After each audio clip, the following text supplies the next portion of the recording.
नमस्कार किसान भाइयों। स्वागत है आपका कृषि मित्र इस यूट्यूब चैनल में। और आज हम बात करने वाले हैं काफ़ी महत्वपूर्ण विषय के बारे में। तो आज हम जानेंगे कि कौन सी ऐसी फसलें हैं कि जिनको उगाकर किसानों ने काफ़ी मोटा मुनाफा कमाया और जो फसलें उगाकर किसान अमीर बन गए। तो इस वीडियो को शुरुआत करने से पहले मैं आप सभी से एक प्रश्न पूछना चाहता हूँ। क्या कभी आपने गेहूँ, कपास, मक्का आदि नॉर्मल फसलें लगाकर किसी किसान को अमीर बनते देखा है? नहीं ना?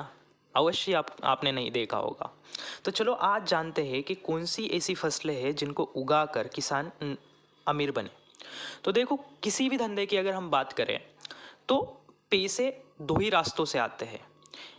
एक तो आपको जोखिम उठानी पड़ती है या फिर आपको ज़्यादा खर्चा या फिर पैसा लगाना पड़ता है। और मैं सच कहूँ तो मेरे जो छोटे किसान भाई है वो दोनों ही चीज़ों में काफ़ी डरते हैं। वो तो जोखिम उठाने से भी डरते हैं और खर्चा उठाने से भी डरते हैं। तो एक तीसरा रास्ता ये हो सकता है कि थोड़ा सा हम जोखिम उठाएं और थोड़ा खर्चा ज़्यादा करें। तो ये सबसे अच्छा रास्ता है जिससे हमारे छोटे किसान भाई भी अच्छा मुनाफा कमा सकते हैं। तो चलो जानते हैं कि कौन सी ऐसे खेतियों के प्रकार है जो करके हम पैसा कमा सकते हैं। तो सबसे पहले बात करेंगे दोस्तों, हमारे छोटे किसान भाइयों के लिए सबसे अच्छा जो पर्याय है वो है सब्जियों की खेती, जो हमारे छोटे किसान भाई करते आ रहे हैं। पर इसमें हमें किन चीज़ों का ध्यान रखना है?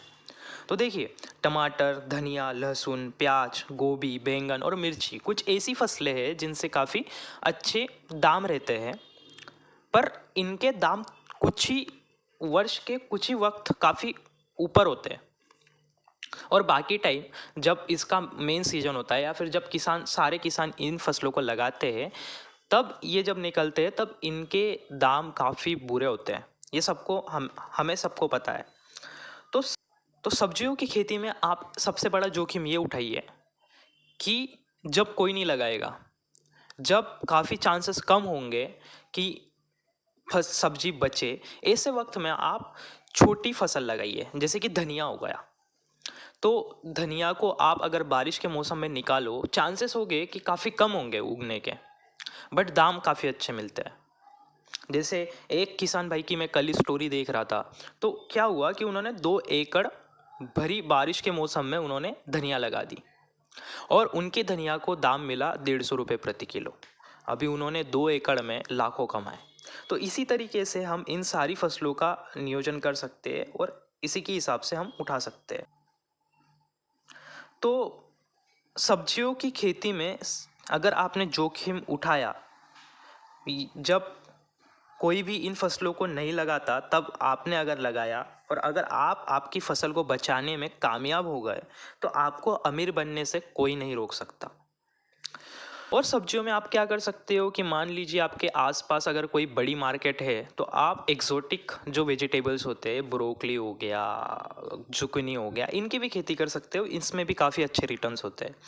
तो इसी के साथ दोस्तों, जो दूसरे नंबर पे हम बात करेंगे वो हो गई फलों की खेती के बारे में।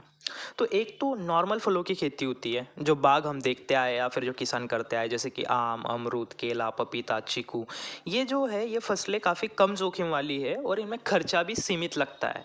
और जो हॉर्टिकल्चर बोर्ड ऑफ इंडिया है, इसमें काफ़ी सब्सिडियाँ भी मिलती है। तो अगर आप उसका लाभ उठाओगे दोस्तों, तो काफ़ी सीमित खर्चे में और कम जोखिम के साथ आपकी ये फसलें उग जाएगी।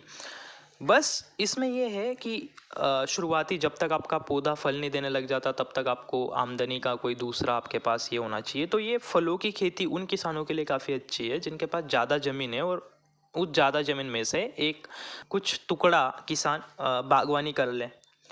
पर दोस्तों, अगर ऐसे किसान हैं जो ऐसे कर सकते हैं बागवानी और थोड़ा सा ज़्यादा जोखिम और थोड़ा ज़्यादा खर्चा कर सकते हैं, तो उन्होंने थोड़ी सी ऊंचे फलों की बाग लगानी चाहिए। जैसे आजकल तो काफ़ी ट्रेंड में चल रहा है, ड्रैगन फ्रूट हो गया, चेरी, स्ट्रॉबेरी, कीवी, अवाकाडो और काफ़ी एग्जॉटिक फ्रूट्स भी है इसमें। तो अगर ऐसे फ्रूट्स या फिर ऐसे फलों की हम खेती करते हैं तो इसमें जोखिम और लागत बढ़ती है, पर आमदनी इनमें काफ़ी ज़्यादा होती है दोस्तों। मतलब आप सोच भी नहीं सकते इतना पैसा कमाया जा सकता है। और वन टाइम इन्वेस्टमेंट है, बार बार आपको प्लांटिंग नहीं करनी, बार बार आपको खर्चे नहीं करना, सिर्फ मैनेजमेंट पे ही ध्यान देना होता है। एक बार फल बाग लगी तो काफ़ी सालों साल चलेगी। तो इसके बाद हम तीसरे खेती की बात करें तो मैं कहूँगा दोस्तों कि ये है फलों की खेती। तो नॉर्मल खेती जो किसान करते ही आ रहे हैं वो है जैसे गेंदा हो गए, गुलदाउदी हो गया, गुलाब हो गया, गेलार्डिया हो गया, लिली हो गया, कंदाकार हो गया, ये नॉर्मल फूल जो हम देखते हैं ये किसान उगाते आ रहे हैं, अभी भी गाँव में उगा रहे हैं। पर उनको उतने उचित दाम नहीं मिल पाते। पर मैं कहूँगा कि नॉर्मल खेती से तो ज़रूर इन फलों की खेती करने वाले किसानों को अच्छे दाम मिल जाते हैं। पर फलों की खेती उन किसानों ने करनी चाहिए जिनके पास मार्केट बड़ी है, या फिर आपके पास एक्सपोर्ट अपॉर्चुनिटी है। मतलब बड़ी सिटियाँ हो गई जैसे मुंबई हो गया, पुणे हो गया, हैदराबाद हो गया, बैंगलोर हो गया, दिल्ली हो गया। इनके पास क्या है कि आपके पास अगर बड़ा मार्केट है तो आपको आपकी डिमांड बड़ी रहेगी। पर इसी के साथ अगर आप ऊंचे फूलों की खेती करते हो, जैसे कि ऑर्चिड्स हो गए, हिमालयन पॉपी हो गए, ग्लोरियोसा हो गया, कड़ू फूल हो गया, गुलाब की कुछ एक्सोटिक वैरायटीज़ हो गई, तो इन फूलों की अगर आप खेती करते हो तो आपके पास एक्सपोर्ट मार्केट होना ज़रूरी है। तो एक्सपोर्ट मार्केट के लिए क्या चाहिए कि आपके नज़दीकी कहीं तो भी एयरपोर्ट होना चाहिए, है ना, जिसको विमानतल कहते हैं। तो इससे क्या होगा कि ये जो एग्जॉटिक फूल है इनकी डिमांड हमारे देश से बाहर होती है, जैसे यूरोप हो गया, अमेरिका वगैरह हो गया, तो इन देशों में इनकी डिमांड काफ़ी अच्छी होती है। तो इसके लिए हमें एक्सपोर्ट, इन फूलों के एक्सपोर्ट के लिए हमारे पास अगर एयरपोर्ट पास में है या फिर शिपिंग यार्ड पास में है तो काफ़ी अच्छा हो जाता है।